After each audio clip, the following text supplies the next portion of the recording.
Okay, here we are back with Job. Last week we talked about what he believed. Now we're going to be talking about how those beliefs, how his worldview is changing. Indeed, I know that this is true, but how can mere mortals prove they're innocent before God? If only there were someone to mediate between us, someone to bring us together, someone to remove God's rod from me, so that his terror would frighten me no more.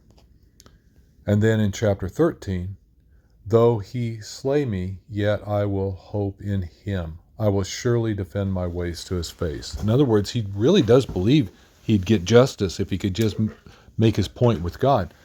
The questions here is, what does Job feel the need to prove? Well, he's trying to prove his innocence. He's still moving legalistically. He's worried about justice, but he's going to be moving more toward mercy. Because he trusts God. So why does Job need a defense attorney? Because he can't argue with God. He is so terrified by God, he can't do it. But notice where Job's trust is. It is in God. And so this is real interesting. Then you get to we've already talked about chapter 13. Now we jump to chapter 14. If someone dies, will they live again? Now that is something that's interesting. Job is already starting to think about the resurrection. All the days of my hard service, I will wait for my renewal to come. In other words, it's like, yeah, I'm believing in a. He's never mentioned anything like that before. You can call, and I will answer you. You will long for the creature your hands have made. Surely then you will count my steps, but not keep track of my sin.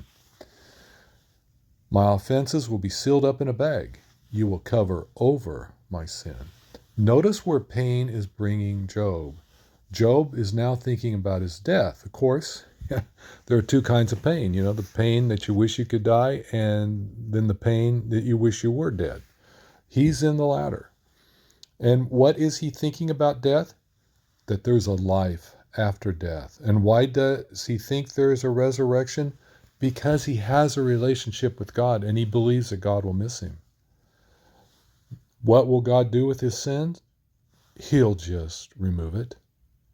So it's important for us to consider for a moment what's changing inside of Job. He's moving toward mercy, and it's the pain that's driving him there. Let's keep going, because his relationship with God too. Not only does he desires a mediator. Notice how this mediator is changing more and more to not only just be a mediator, but to be a defender. Even if my witness is in heaven, my advocate is on high. My intercessor is my friend. Oh, that's a lot more than just a defense attorney. Okay, this is your friend. As my eyes pour out tears to God on behalf of a man, he pleads with God as one pleads for his friend. And then just right after that in chapter 17, verse 3, give me, O God, the pledge you demand. Who else will put up security for me? He's moving. He's moving. Where is Job's advocate? Job's advocate is in heaven. Who is Job's intercessor? Job's intercessor is his friend. This is more than mediation. We've gone from mediation to avocation. We've gone to intercession. How does his intercessor, what does he do for him? He pleads for him like one would plead for his friend. Who puts up security for Job? God puts up security for Job. So his thinking is changing. And how is Job's security, and who is going to argue his case before God? Now we move on. Chapter 19. I know that my Redeemer lives, and that in the end he will stand on the earth. And after my flesh has been destroyed, after my skin has been destroyed, yet in my flesh I will see God. I myself will see him with my own eyes, I and not another. How my heart yearns within me. Notice how we're moving. We have been moving from mediator to intercessor and advocate to Redeemer. And this is not just any Redeemer. This is a kinsman Redeemer. This is the guy who fights your battles for you. This is amazing, okay? Notice the progression. It gets more and more intimate.